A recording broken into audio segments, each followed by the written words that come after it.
మన minister civil supplies గారు అన్నారు సన్న బియ్యం మేము ఇవ్వబోతున్నాము, తప్పకుండా మీరు అప్రిషియేట్ చేస్తాం అనుకుంటున్నాం అన్నారు. Yes, we appreciate you sir, అభినందనలు కూడా చెప్తా ఉన్నాం. అదేవిధంగా వారు అన్నారు కొత్త రేషన్ కార్డులు ఇవ్వబోతున్నాం, ఎల్లుండి క్యాబినెట్లో డిసిషన్ తీసుకుంటా ఉన్నారు. తప్పకుండా వి వెల్కమ్ దట్ ఆల్సో, స్వాగతిస్తాం. ఎందుకంటే ఇచ్చిన మాట నిలబెట్టుకున్నప్పుడు ప్రభుత్వాన్ని తప్పకుండా అభినందిస్తాం. అధ్యక్ష, రెండు విషయాలు. అధ్యక్ష, ఎప్పుడైనా డెమోక్రసీలో, ఎందుకంటే 57 మంది కొత్త సభ్యులు ఉన్నారు ఈ హౌస్లో, తప్పకుండా అధ్యక్ష రెండు విషయాలు సభ్యులందరికీ తెలవాలి తమ హక్కుల గురించి. ఒకటి, in a democracy, in any kind of a house sir, అది లెజిస్లేచర్ కావచ్చు, పార్లమెంట్ కావచ్చు, the opposition has its say and the government has its way. Opposition అనేది చెప్పనీయాల, మాట్లాడనీయాల, చెప్పిన తర్వాత ప్రభుత్వం మాతో ఏకీభవించవచ్చు, ఏకీభవించకపోవచ్చు. Number 1 sir. రెండోది సార్, వారు అన్నారు ప్రజాపాలన డెమోక్రటిక్గా చేస్తాం. Sir, the essence of democracy is discussion, debate and dissent. 3 ఉంటాయి సార్. డిస్కస్ చేయాలి, డిబేట్ చేయాలి, ఒకవేళ నచ్చకపోతే ఆ సంతృప్తికరంగా లేకపోతే డిసెంట్ చేయాలి, తప్పదు.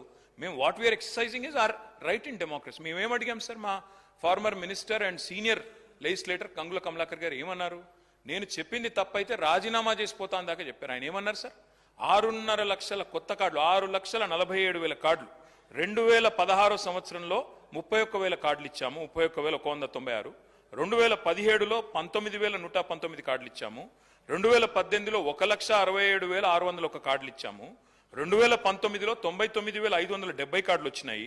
2021లో 3,11,025 కార్డులు వచ్చినాయి. ఆనాడు రాజగోపాల్ రెడ్డి గారు లేరు కానీ జగదీష్ రెడ్డి గారికి వారికి దగ్గర మీ నల్గొండ జిల్లాలో గొడవ కూడా అయింది, ఆ కొత్త కార్డుల పంపిణీలోనే గొడవ కూడా అయింది. అధ్యక్ష, 2022లో 18,974 కార్డులు. What we have said Uttam Kumar Reddy గారు, మీరు ఒక్క కార్డు కూడా ఇయ్యలేదు అని మాట్లాడితే కొంతమంది సభ్యులు, కమలాకర్ గారు మాట్లాడియండి సార్, వారు సమాధానం ఇచ్చారు. ఒకటి.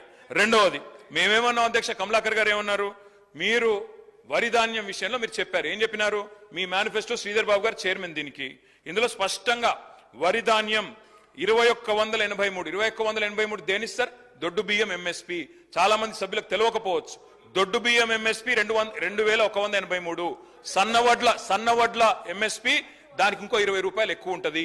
మీరు పెట్టింది మేనిఫెస్టోలో దొడ్డు వడ్లకు బోనస్ ఇస్తాము 500 రూపాయలని పెట్టారు, ఎందుకు ఇవ్వలేదు అని గౌరవ సభ్యుడు ప్రశ్నిస్తే దాన్ని బుల్డోజ్ చేస్తూ మాట్లాడారు. మూడో మాట, వారు ఏమన్నారు అధ్యక్ష, గౌరవనీయులు కమలాకర్ గారు, మేము అడిగింది ఏంది అధ్యక్ష, టెండర్ల విషయంలో, అది బియ్యం కొనుగోలు విషయంలో కావచ్చు, సన్న బియ్యం కొనుగోలు విషయంలో కావచ్చు, బయట 42 రూపాయలకు 35 రూపాయలకే దొరుకుతున్న సన్న బియ్యం మీరు టెండర్ పెట్టి 57 రూపాయలు కొనవలసిన అవసరం ఏమొచ్చింది, ఆ టెండర్ రద్దయిందా లేదా అని అడిగారు.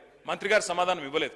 రెండోది అడిగాం అధ్యక్ష, మిల్లర్లకి మీరు సివిల్ సప్లైస్ డిపార్ట్మెంట్ కి మీరు ఏదైతే టెండర్ పిలిచారో, నలుగురు ఎవరైతే టెండర్ పిలిచినాము ట్రాన్స్పరెంట్ గా పిలిచామని మంత్రి గారు చెప్పారో, మేము ఏమడిగాం అధ్యక్ష, ఆ నలుగురు ఎవరు, ఆ నలుగురు బియ్యం ఎందుకు కలెక్ట్ చేయట్లేదు, డబ్బులు ఎందుకు కలెక్ట్ చేస్తున్నారు, మా దగ్గర ఆధారాలు ఉన్నాయి అధ్యక్ష, వాళ్ళు డబ్బులు కలెక్ట్ చేసిన ఆధారాలు కూడా మా దగ్గర ఉన్నాయి, ఎవరెవరి దగ్గర ఎన్ని డబ్బులు తీసుకున్నారు మా దగ్గర ఆధారాలు ఉన్నాయి.